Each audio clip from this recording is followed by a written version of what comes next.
rattan, and you know, the guys going to battle with rattan sticks.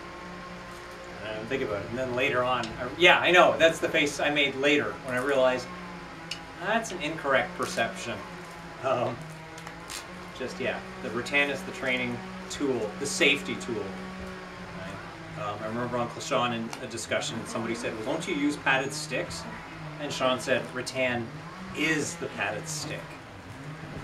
So, anyway, double dagger. Again, knives in the Philippines are endemic. And whether it's you're carrying it because it's a sign of rank, or if you're carrying it because it's your profession, in which case you'll have an idiosyncratic knife, you know, leather worker or a fishmonger or whatever else. Anybody have a karambit on them at the moment? Yeah, no. I do. So yeah, the fishmonger has a particular karambit-like knife. Well, it's a sharp. I'm not gonna.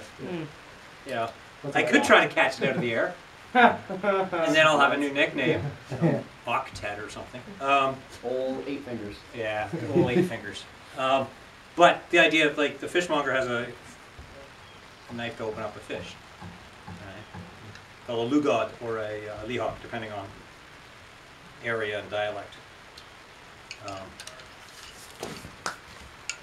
So yeah, so knives are kind of common, and the double knife maybe not so common in a public setting.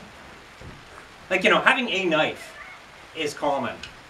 You know, I have my knife at work, opening boxes and whatever else. But having 2 knives is a little odd for the everyday man. You're all looking at me like, oh, you have a shelter. You guys are under shelter. I'm not. Anyway,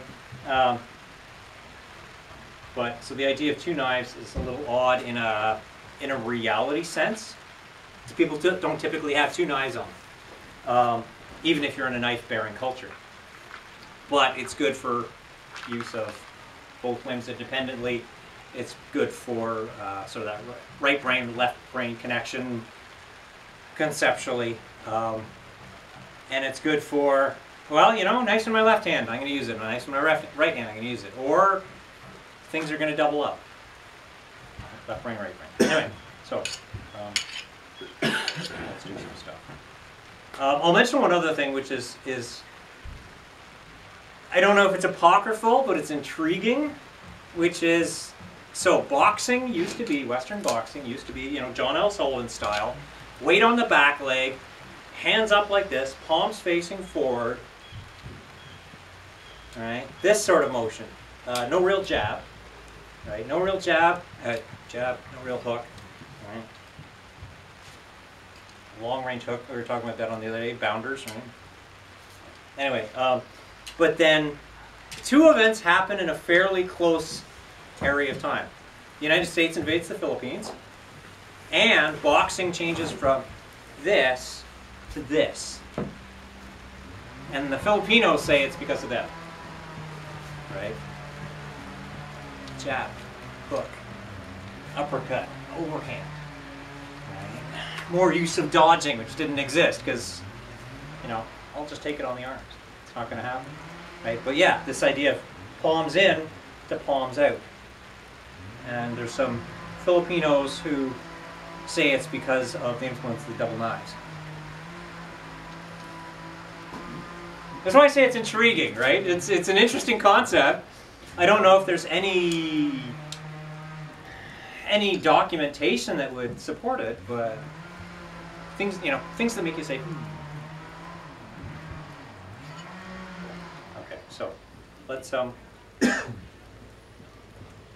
let's just start with some movement.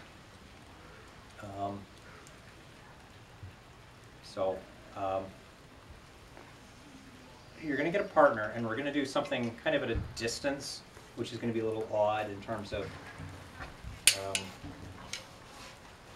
our usual range of things, but just because I want you to get used to targeting. I mean, yes, a knife will work if you're just like, it'll work, right? Anywhere it hits you, it's still a knife. Some places are far more effective, but but much like when we did the Dog Brothers, not this year, last year, and Jen got the special recognition from Crafty, and one of the things he mentioned was focusing on targets. Not just flailing, but going for the neck.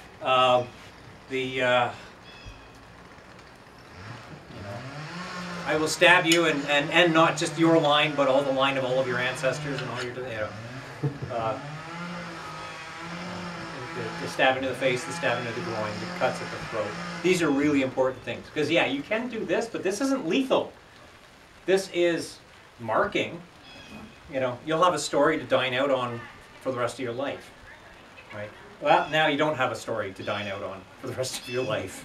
Well, you might, but you better start eating now. My favorite. And that's the big difference. So we're going to partner up, and all we're going to do is we're going to trade stabs, which doesn't sound like a really successful endeavor, but from here, so we cannot reach each other. So we're here, and boom, and I'm going to go low, boom, boom.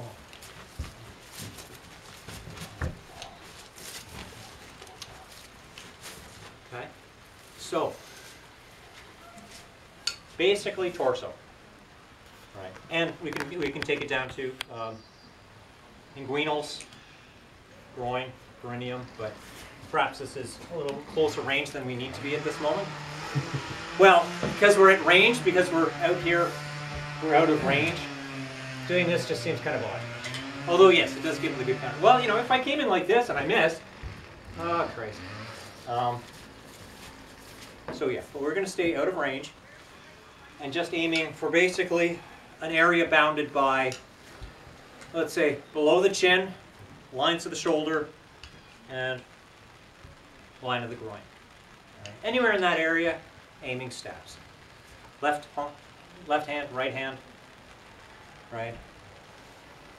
Palm down, palm up, palm in the middle, looking in, looking out, right? Respectively 5, 6, 7, 10, and 11.